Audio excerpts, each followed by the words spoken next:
হৈছিলে আগন্তুক আমাৰ যি ঈদবোৰ আহিছে সেই ঈদ পৰৱভাগ যাতে শান্তিপূৰ্ণ আৰু কোনো ধৰণৰ গোটাঘাত সৃষ্টি নোহোৱাকৈ যেন নিয়াৰিকৈ পাৰ কৰিব পাৰি তাৰ ওপৰতে আলোচনা কৰিবৰ কাৰণে তেওঁলোকক আজি এই সভাখনলৈ আহ্বান জনোৱা হৈছিল। আৰু সকলোখিনি প্ৰায় 12খন জাগিৰোড অঞ্চলৰ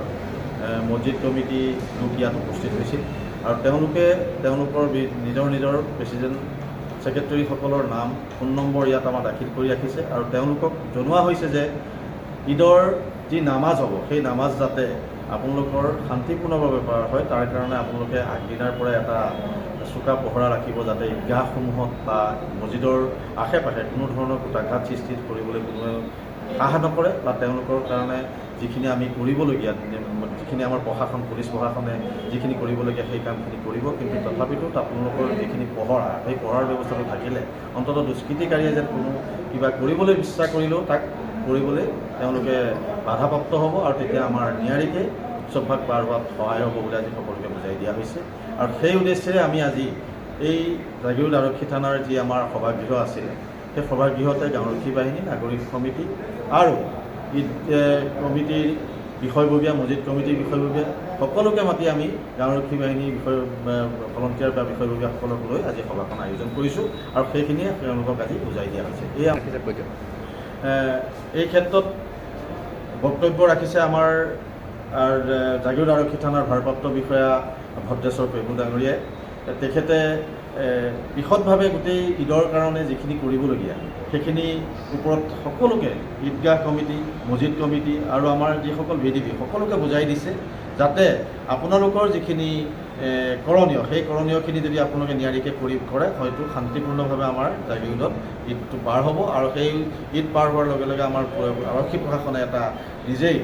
সকাহ পাব যিটোৰ পৰা আপোনালোকৰ এই অঞ্চলটো এটা ভাল নাম হয় আৰু আপোনালোকৰ পৰৱটো সুন্দৰভাৱে পাৰ হয়।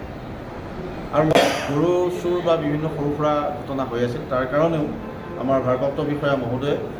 সকলো গাঁওৰক্ষী বাহিনীকে অকণমান নিজ এলেকাত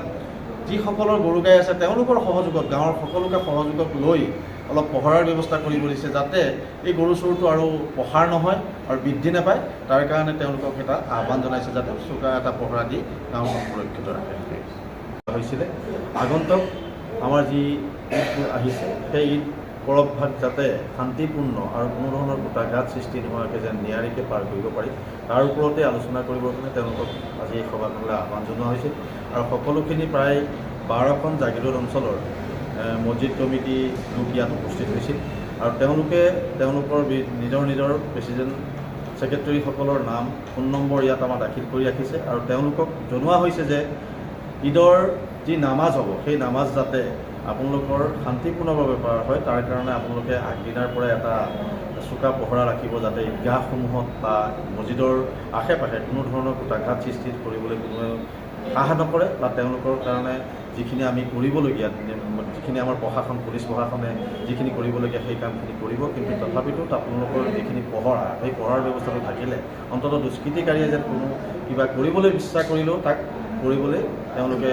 বাধাপ্ৰাপ্ত হ'ব আৰু তেতিয়া আমাৰ নিয়াৰিকৈ উৎসৱভাগ পাৰ হোৱাত সহায় হ'ব বুলি আজি সকলোকে বুজাই দিয়া হৈছে। আৰু সেই উদ্দেশ্যেৰে আমি আজি এই জাগিৰোড আৰক্ষী থানাৰ যি আমাৰ সভাগৃহ আছিলে সেই সভাগৃহতে গাঁওৰক্ষী বাহিনী, নাগৰিক সমিতি আৰু ঈদ কমিটিৰ বিষয়ববীয়া, মছজিদ কমিটিৰ বিষয়ববীয়া সকলোকে মাতি আমি গাঁওৰক্ষী বাহিনীৰ ভলণ্টিয়াৰ বা বিষয়ববীয়াসকলক লৈ আজি সভাখন আয়োজন কৰিছোঁ আৰু সেইখিনিয়ে তেওঁলোকক আজি বুজাই দিয়া হৈছে। এই ক্ষেত্ৰত বক্তব্য ৰাখিছে আমাৰ জাগিৰোড আৰক্ষী থানাৰ ভাৰপ্ৰাপ্ত বিষয়া ভদ্ৰেশ্বৰ প্ৰেমু ডাঙৰীয়াই। তেখেতে বিশদভাৱে গোটেই ঈদৰ কাৰণে যিখিনি কৰিবলগীয়া সেইখিনি ওপৰত সকলোকে ঈদগাহ কমিটি, মছজিদ কমিটি আৰু আমাৰ যিসকল VDP সকলোকে বুজাই দিছে যাতে আপোনালোকৰ যিখিনি কৰণীয় সেই কৰণীয়খিনি যদি আপোনালোকে নিয়াৰিকৈ কৰে হয়তো শান্তিপূৰ্ণভাৱে আমাৰ জাগিৰোডত ঈদটো পাৰ হ'ব আৰু সেই ঈদ পাৰ হোৱাৰ লগে লগে আমাৰ আৰক্ষী প্ৰশাসনে এটা নিজেই সকাহ পাব যিটোৰ পৰা আপোনালোকৰ এই অঞ্চলটো এটা ভাল নাম হয় আৰু আপোনালোকৰ পৰৱটো সুন্দৰভাৱে পাৰ হয়। আৰু গৰু চুৰ বা বিভিন্ন সৰু সুৰা ঘটনা হৈ আছিল তাৰ কাৰণেও আমাৰ ভাৰপ্ৰাপ্ত বিষয়া মহোদয়ে সকলো গাঁওৰক্ষী বাহিনীকে অকণমান নিজ এলেকাত যিসকলৰ গৰু গাই আছে তেওঁলোকৰ সহযোগত গাঁৱৰ সকলোকে সহযোগত লৈ অলপ পহৰাৰ ব্যৱস্থা কৰিব দিছে, যাতে এই গৰু চোৰটো আৰু প্ৰসাৰ নহয় আৰু বৃদ্ধি নাপায়। তাৰ কাৰণে তেওঁলোকক এটা আহ্বান জনাইছে, যাতে চোকা এটা পহৰা দি গাঁওখন সুৰক্ষিত ৰাখে।